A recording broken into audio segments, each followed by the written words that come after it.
लानत है ऐसी सरकार पे। ऐसी सत्ता को 2 मिनट में मैं ठोकर मार दूंगा जिससे आपको फायदा नहीं मिलेगा। योगी जी थरथरा रहे हैं, योगी जी हिल रहे हैं, उनकी बुनियाद हिल रही है कि योगी जी ने किसी पूंजीपति को या बड़े आदमी को कटघरे में खड़ा किया हो। योगी जी गरीब आदमी पे यूएपीए लगाना चाहते हैं और बाबर और औरंगजेब को गोली देकर कैराना पलायन की बकवास करके ये लोग वापिस अगर सत्ता में आ गए तो ये 14 दिन का प्रावधान भी कानून से मिटने वाला है, ताकि हम और आप कोई भी किसान अपना हक ही ना मांग सके। और ये सत्ता में बैठे हैं तो ये भी आपका नाश कर रहे हैं, तो छुटकारा लो, इनका इलाज करो।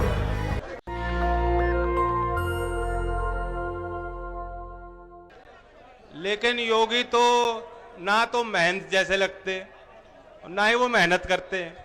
क्यों चिंता कर रहे?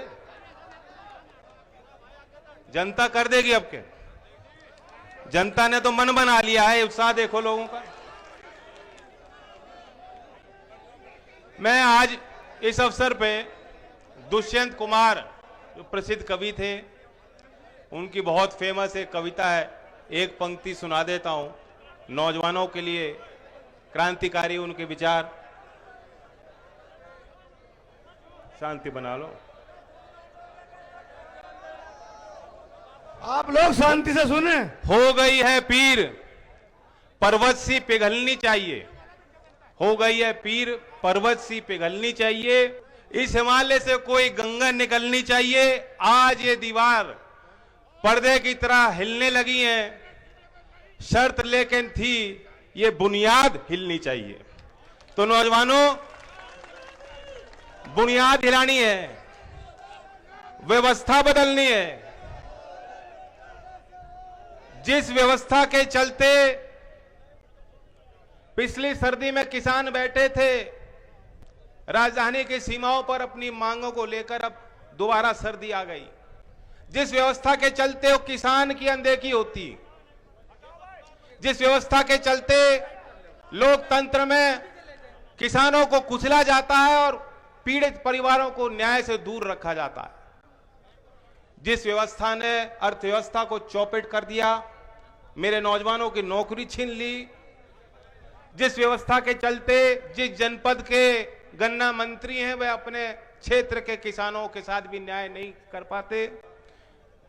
मैं जानता हूं कि 30 अक्टूबर का आंकड़ा है, हमारे शामली मिल की जो गन्ने की जो मिलें हैं उन्हीं का जोड़ कर लोगे तो 373 करोड़ रुपए गन्ना किसानों का बकाया इसी जिले में, इसी जनपद में। तो ये बुनियाद हमें चेंज करनी है, हिलानी है। जो क्रूर शासक हैं, जो सोचते हैं कि जनता से मुंह मोड़ लो, चुनाव में दूसरे मुद्दे ले आओ, कभी पाकिस्तान, कभी तालिबान, कभी बाबर और अंग्रेज से लड़ना चाहते हैं। योगी जी गरीब आदमी पे यूएपीए लगाना चाहते हैं, बुलडोजर चलवाना चाहते हैं लोगों के मकानों पर। लेकिन एक भी दिन, एक भी तारीख 5 साल में हमने और आपने देखा है, आप भी गवाह हो, एक ऐसी तारीख, एक ऐसा पल नहीं आया कि योगी जी ने किसी पूंजीपति को या बड़े आदमी को कटघरे में खड़ा किया हो। क्या गरीब आदमी का पक्ष रखा हो, किसान का पक्ष रखा हो। अगर योगी जी चाहते तो यहां जो गन्ना किसानों का बकाया है, क्या सोचते हैं आप? अगर मंत्री जी दिल खोल के काम करते, अगर इनकी इच्छा शक्ति होती, अगर सरकार में किसान के दर्द और पीड़ाओं को समझने वाले लोग होते, चाहे दिल्ली में हो चाहे लखनऊ में हो, तो ये नौबत नहीं आती। क्या करना है उनको? कानूनी दाव पेच सब मालूम है, कानून सख्त है, कानून में तो प्रावधान 14 दिन का है, कानून में ब्याज का प्रावधान है। एक कानून चौधरी साहब के समय का बना था जो मोदी जी ने उसको खत्म कर दिया। उस कानून में तो यह भी लिखा था कि कोई मिल मालिक अगर जो है भुगतान समय पे नहीं करता बार बार, तो उसकी मिल भी सरकार एक्वायर कर सकती है। वह कानून उन्होंने खत्म कर दिया मोदी जी ने, लेकिन अभी भी कानून है। अगर ये चाहते तो किसानों को समय पे भुगतान हो सकता। और चुनाव के पहले हमें, आपको पता है मोदी जी ने आके बड़ी बड़ी बात कही थी। आज चुनाव के पूर्व संध्या पे हम सब सोच रहे थे कि इतना बड़ा आंदोलन हो रहा है, गांव गांव गली गली हर बैठक पे चर्चा है कि गन्ने का भाव तय होना है, कुछ ना कुछ बढ़ेगा। लोग अनुमान लगा रहे थे, हरियाणा ने घोषित किया ज्यादा, पंजाब ने घोषित किया, उसके बाद सब लोग अनुमान लगा रहे थे कि कम से कम 400 पार तो होगा। खूब दबाव है किसानों का, योगी जी थरथरा रहे हैं, योगी जी हिल रहे हैं, उनकी बुनियाद हिल रही है और दिल जीतना चाहते हैं तो 400 से ज्यादा देंगे। लेकिन क्या दिया? क्या भरपाई हुई किसानों की? लागत भी पूरी नहीं होती। तो 5 साल में जो किसान के लिए इतनी महाकंजूस सरकार रही हो, किस तरह से लागत बढ़ती आई आपकी। सबसे पूरे देश में सबसे महंगी बिजली। बनत के लोग आए थे अभी, उन्होंने बड़ा आशीर्वाद मुझे दिया, धन्यवाद करता हूं। पिछले साल बनत के ही एक मजदूर जो 4 साल से हरियाणा में भट्टे में मजदूरी कर रहा था, जिसके घर में कोई कनेक्शन नहीं था, कोई बिजली नहीं आ रही थी, उस एक गरीब के घर भी 1,37,000 रुपए का बिजली का बिल योगी सरकार ने, योगी जी ने खुद पहुंचाया था। बताओ बनतवासियों, 1,37,000 का बिल आया था उस पर भी। कोई मजदूर कैसे भर देगा? कोई किसान कैसे भर देगा ऐसे बिल को? अब किसानों को डर लग रहा है क्योंकि आपके ट्यूबवेल पे भी मीटर लग रहे हैं और किसान जो बैठे हैं आंदोलन कर रहे हैं, उनकी मांग कृषि कानून को लेकर है। लेकिन एक बड़ी बात है जिस पे चर्चा हम लोग नहीं कर रहे। मोदी जी चाहते हैं कि बिजली कानून 2003 को बदल दिया जाए। आज बिजली एक्ट के तहत उपभोक्ताओं की अलग अलग श्रेणियां हैं, इंडस्ट्रियल, कमर्शियल, और ये जो कानून बनाना चाहते हैं कि सारी श्रेणी एक हो जाएगी। किसी भी राज्य सरकार में जो रेट का निर्धारण की जो प्रक्रिया है या जो आयोग बने हैं, उनके हाथ में कुछ नहीं रहेगा। बिजली कानून अगर ये मोदी जी जैसा बनवाना चाहते हैं, अगर बन गया, अगर हम और आप चूक जाएंगे, जिस तरह से आपने अभी देखा उपचुनाव में थोड़ी सी आपने इनको चोट पहुंचाई, हिमाचल प्रदेश के, राजस्थान के, हरियाणा के लोगों ने थोड़ी उनको चोट दी और तुरंत जो है उन्होंने टैक्स कम करके, घटा के डीजल और पेट्रोल के भाव आपके लिए कम किए। ये वो चोट का कारण परिमाण है, वही कारण है कि उनको एहसास हो रहा है। अगर हम और आप चूक गए तो ये बिजली कानून में संशोधन भी सरकार लाएगी। एक श्रेणी में सब आ जाएंगे और फिर दिल्ली में बैठ के अंबानी और अदानी जैसे लोग कितना बिजली का बिल आपके घर में पहुंचना चाहिए, ये लोग तय करेंगे। हम और आपके हाथ में कुछ बस में रहने वाला नहीं। मैं सचेत कर रहा हूं, 14 दिन की बात मैं कह रहा हूं, 14 दिन की बात हर एक किसान जानता है कि ये हमारा हक है।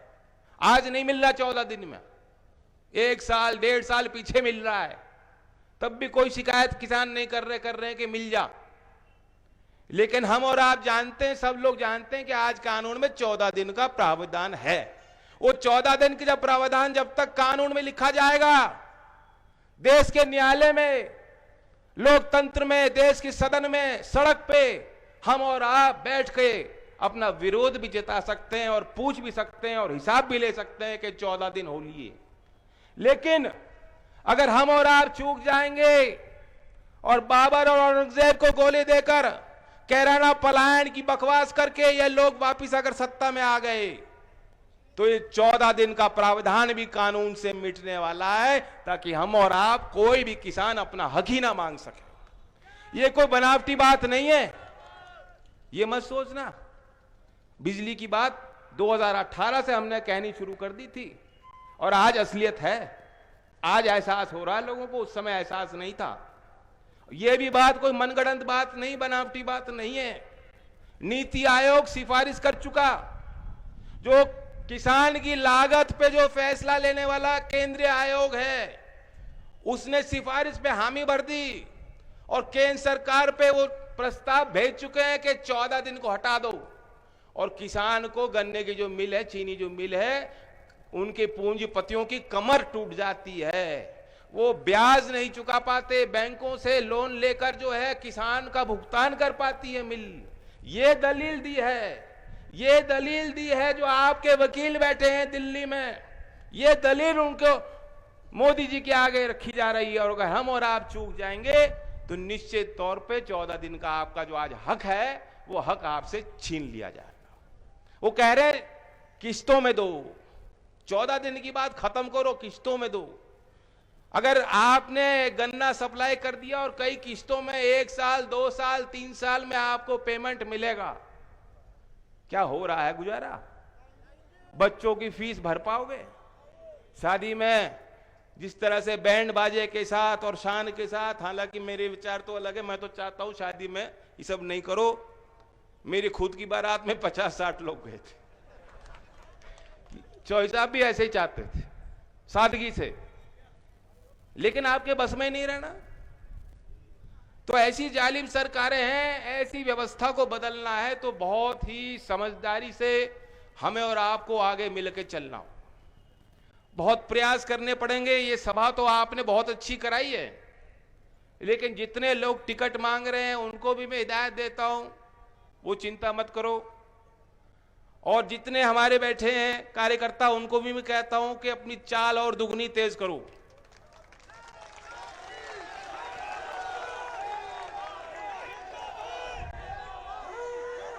ये हम और आपको रोकने की भरपूर कोशिश करेंगे।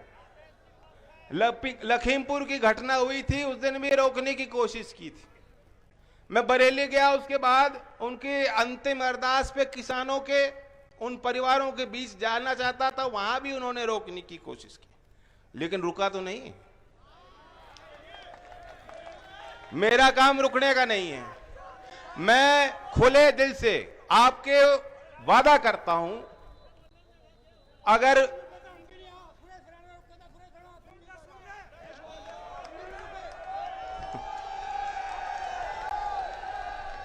इतना हुआ ना बनाओ, इतना हुआ ना बनाओ। जनता ने बनाया था, जनता बिगाड़ देगा। जिस रास्ते पे चलकर मुझे तरक्की मिलती हो, या मेरी सीट बढ़ जाए या वोट बढ़ जाए, लेकिन आपका नुकसान होता हो, उस रास्ते पे मैं कभी बढ़ूंगा नहीं। और अगर आपकी हानि हो रही है, आपके साथ अन्याय हो रहा है, मुझे आपके बीच पहुंचना है और ये लोग रोकेंगे, मैं रुकूंगा नहीं। यही मेरा काम है। जब आपने मुझे पगड़ी पहनाई है, चौधरी अजीत सिंह जी के जाने के बाद, जिस तरह कभी चौधरी चरण सिंह जी के जाने के बाद हमारे बुजुर्गों ने चौधरी साहब पे विश्वास किया था, जब आपने मुझे वो पगड़ी पहनाई है तो मुझे पूरी तरह एहसास है कि वो पगड़ी के मायने क्या है। बहुत बड़ी इज्जत, बहुत बड़ा विश्वास, और मैं पूरे समर्पण के साथ नतमस्तक हो गए जनता के आगे झुकता रहूंगा। लेकिन जहां आपकी लड़ाई होगी, कभी आगे किसी गैर के आगे झुकने वाले काम नहीं करूंगा।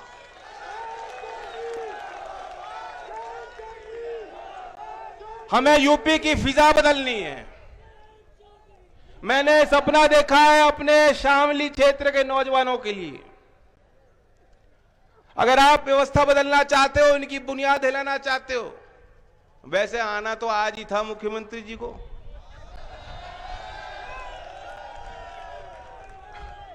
उन्होंने मुनासिब नहीं समझा। ऐसी कोई बात नहीं योगी जी, उंगली वाली बात पुरानी हो गई, ऐसी कोई बात नहीं। कैराना में कही गई थी, और कैराना में आपने कर दिया था, कर दिखाया था। कल जब आएंगे योगी जी, हम तो पूछना चाहते हैं, हम तो बीजेपी के हर नेता से पूछना चाहते हैं, प्रदेश का नौजवान, मैं तो आपको कहता हूं, आप पूछो क्यों नहीं हो रही भर्तियां, कब होंगी भर्तियां, कब मिलेंगी नौकरी। 70 साल नौकरी दूंगा, 70 लाख नौकरी दूंगा 5 साल के अंदर, उन्होंने कहा था, योगी जी ने कहा था। आज पूरे देश को पाट दिया, 4.5 लाख नौकरी दी है। खुद कह रहे हैं कि 4.5 लाख नौकरी दी गई, 70 लाख का वादा किया था। सारी सरकारी उपक्रम कंपनियों को बेचने में जुटे हैं, कहां से नौकरी मिलेंगे? जब सरकारी नौकरी नहीं बचाएंगी, विभाग में भर्ती नहीं हो रही, तो क्या करोगे? आरक्षण लेके क्या करोगे जो नौकरी नहीं निकलेगी? तो इसलिए मैंने नौजवानों को बहुत बड़ा सोच समझकर वादा किया है। क्या वादा है, याद है आपको? बस आपके जुबान पे आ गई बात, जो मेरे दिल की बात। ये बात लोगों को लगता होगा बहुत बड़ी बात, लेकिन आप हिसाब लगा लो, प्रदेश के अगर 5 साल में हम 3% लोगों को भी नौकरी नहीं दे पाए, 3% ही तो है, 5 साल में 3% को भी रोजगार अगर हम लोग नहीं दे पा रहे, सरकारी क्षेत्र में, निजी क्षेत्र में, तो क्या फायदा? लानत है ऐसी सरकार पे। ऐसी सत्ता को 2 मिनट में मैं ठोकर मार दूंगा, जिससे आपको फायदा नहीं मिलेगा। नहीं चाहिए। और मैं तो चुनाव जीत के भी देख लिया, चुनाव हार के भी देख लिया, कोई आफत नहीं आ रही, कोई आफत नहीं आ रही। हम वही हैं, आप वही हो। ये जरूर है कि कष्ट बढ़ गए, बोझ बढ़ गया आप पर, उस चीज का मुझे एहसास है, और मुझे लगता है कुछ आपको भी एहसास हो लिया। बस जो कमी रह गई हो, जो मुजफ्फरनगर वाले साथियों को मलाल हो दिल में, कोई बात नहीं, चौधरी चरण सिंह जी भी एक बार चुनाव हार गए थे, लेकिन वो जो मलाल है उसे दूर करना तो एक ही रास्ता है। अगर अपने बेटे पे विश्वास करते हो, मुझे एक मौका देना चाहते हो, तो एक ही रास्ता है, 2022।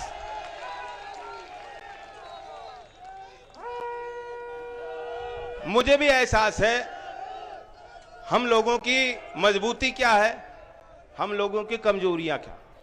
हमारी मजबूती है ये नौजवान, ये हल्ला बहुत करते हैं, सभा में भी आएंगे, ट्रैक्टर लगाएंगे, झंडा लगाएंगे, आक्रामक हैं, इनकी जरूरत है मैं, लेकिन जोश के साथ होश की भी जरूरत। हमारी कमजोरी यह भी है कि हमारे संगठन का ढांचा बहुत कमजोर है, नहीं बच रहा संगठन।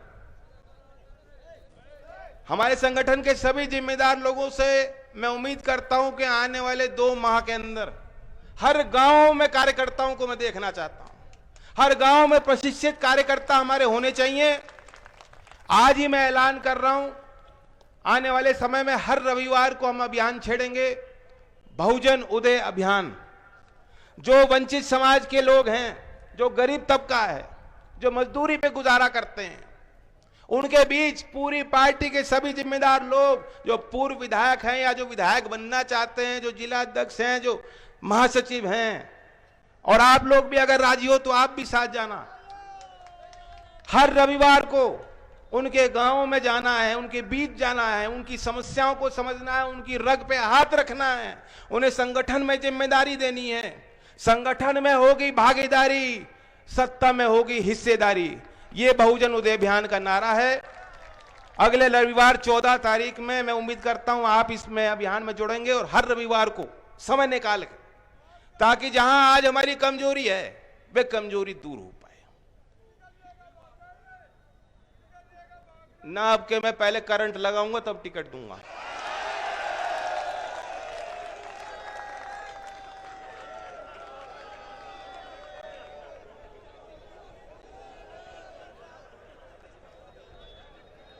गन्ने के बारे में मैं बताना चाहता हूं, जो हमने फैसला लिया है, यह आखिरी पेरोई सत्र है गन्ने का जो अब चल गया। यह आखिरी सत्र है जहां आपको कष्ट झेलने होंगे।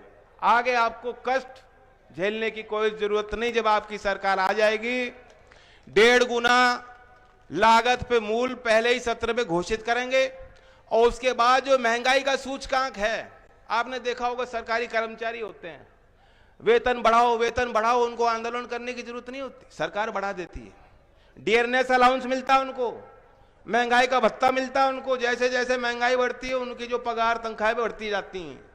किसान के लिए ऐसा कोई सिस्टम नहीं, कोई सिस्टम नहीं। हर बार लड़ना पड़ता है, लड़ाई लड़नी पड़ती है, मांग करनी पड़ती है, सरकारों के खिलाफ लड़ना पड़ता है, सड़क पर आना पड़ता है, और तब भी आपकी सुनवाई नहीं हो पाती। इसलिए सिस्टम से चलना होगा, सिस्टम बनाना होगा, व्यवस्था बनानी होगी किसान के पक्ष की। इसलिए हमने कहा है कि 1.5 गुना लागत पे गन्ने का भाव पहले सत्र में, और उसके बाद उस भाव को महंगाई की सूचकांक से जोड़ दिया जाएगा।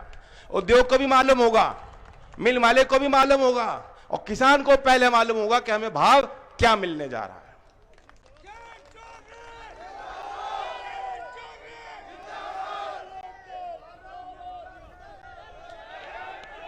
अब ये कह रहे सरकारी कर्मचारी सब तंग है, मैं जानता हूं, पुलिस वाले भी बहुत तंग हैं, लेकिन इनकी बात भी कही है हमने बहुत बढ़िया। अब ये मुस्कुरा तो रहे, लेकिन मैं नहीं चाहता इनकी नौकरी बिगड़ जा। कोई बात नहीं, इनकी लाठी भी खाई हमने, कोई बात नहीं। हमारी लड़ाई इनके लिए है, सर समाज के लिए है। न्याय का राज जो राम राज के ये ढोंग करते हैं, अच्छा शासन लोगों को मिल पाए। ये धर्म को मानते नहीं, धर्म में इबादत नहीं करते, धर्मों का दिखावा करते हैं।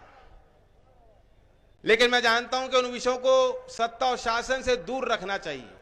चौधरी चरण सिंह जी की यही खूबी और ताकत थी। चौधरी अजीत सिंह जी के जब जब वो जीते हैं, जब जब हमारे विधायक जीते हैं, आप हिसाब ले लो, वो जीत का एक समीकरण था। वो जीत का क्या समीकरण था वो आप जानते हो, मुझे कुछ बोलने की जरूरत नहीं। और आज आपके यहां पगड़ी देखकर, टोपी देखकर, आपको देखकर, मुस्कुराते चेहरों पर मुझे एहसास हो रहा है कि वो जीत का समीकरण आपने दोबारा एक बार बना दिया। वो हमारा भाईचारा है, भाईचारा। बीजेपी आज एक एक जाति पे सम्मेलन कर रही है, प्रजापति सम्मेलन, कभी जाट सम्मेलन भी करेंगे। एक जाति से कुछ नहीं होने वाला, एक जाति का वर्चस्व कभी नहीं बन सकता समाज में। लोकदल एक जाति की पार्टी नहीं है। आप मेरी जाति से पहचान मत करो, मेरे जज्बात को पहचानने का काम करो, मेरी भावना को समझने का काम करो। मैं अपने नौजवानों से खास तौर से कहना चाहता हूं। तो फिर हमारे घोषणा पत्र पे भी आप लोगों ने गौर किया होगा। मोटी मोटी बातें तो आपको पता है नौकरी की, और कोई भाई अगर पढ़ना चाहता है तो मैंने ट्विटर पे अपने एक पूरी लिंक दी है, उस पर आप अपने फोन पे ही उस चीज को पढ़ सकते हैं। जो 22 के हमारे 2022 के 22 संकल्प हैं और पूरा मैनिफेस्टो हिंदी में और इंग्लिश में, आप चाहते हैं तो फोन पे ही आप डाउनलोड करके पढ़ सकते हैं। आप उसको छपवा भी सकते हैं, गाँव में उसको बंटवा सकते हैं, बैठक में बैठ के लोगों को बता सकते हैं। ये प्रचार का अहम हिस्सा है। और हमने शायद देश में जितने चुनाव हुए, आप विश्लेषण कर लेना, आज तक किसी भी पार्टी ने चुनाव के 4 महीने पहले घोषणा पत्र जारी नहीं किया। यह हमारी ताकत बनेगी। जब तक चुनाव आ जाएगा सबको पता लग जाएगा हम क्या करने जा रहे हैं, और आप औरों से भी मांग सकते हो। और मैं तो मानता हूं कि अगर हमने घोषणा पत्र में जैसा हमने कहा है, हो सकता है इससे ज्यादा कुछ मिल जाए। हमने कहा है कि किसानों का पुराना बिल, किसान और बुनकर का पुराना बिल माफ करेंगे और अगली दर हाफ करेंगे। हो सकता है योगी जी कल आ रहे हैं, हो सकता है कल वैट पे कुछ छूट और दे दें, हो सकता है बिजली की कोई बात कर दें। मुझे ज्यादा विश्वास तो नहीं है, वो तो औरंगजेब को गाली देकर चले जाएंगे। वो कैराना पलायन पे कहेंगे, लिखवा लो मुझसे, उसके अलावा कुछ नहीं कहने के। गन्ने पे कुछ नहीं कहेंगे, वो कहेंगे हमने गन्ने पे इतना जो है पैदावार करा दिया। कभी खेत में तो गए नहीं वो तो बछड़ों के बीच घूमते हैं, खेत में तो गए नहीं।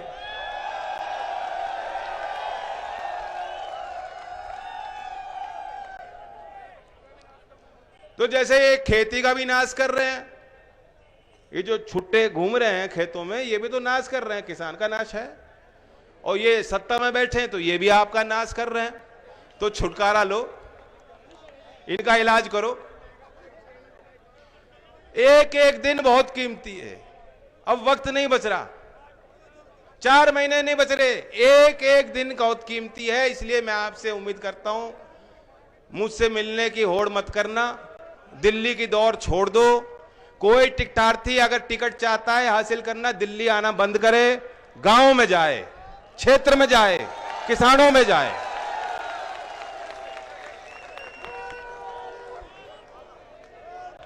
और गढ़ के मेले की, गंगा मेला की, दिवाली की, गोवर्धन की, सभी त्योहारों की, भैया दूज की आपको शुभकामनाएं। मैं इस बार मना तो नहीं पाया आपके बीच, मैं जानता हूं ये इस बार दिवाली भी सबके लिए फीकी रही, लेकिन मैं जानता हूं कि हम और आप साथ रहेंगे तो उजाला भी पहुंचेगा, तरक्की भी पहुंचेगी घर घर। धन्यवाद। जय हिंद। नेशनल दस्तक की आपसे गुजारिश है कि अगर इसको बचाना चाहते हैं तो नेशनल दस्तक को सब्सक्राइब करने के लिए रेड कलर के सब्सक्राइब बटन को दबाएं, फिर बेल आइकन की घंटी दबाएं। नेशनल दस्तक को बचाने के लिए बहुत जरूरी है कि हर खबर को शेयर करें, लाइक करें, कमेंट जरूर करें।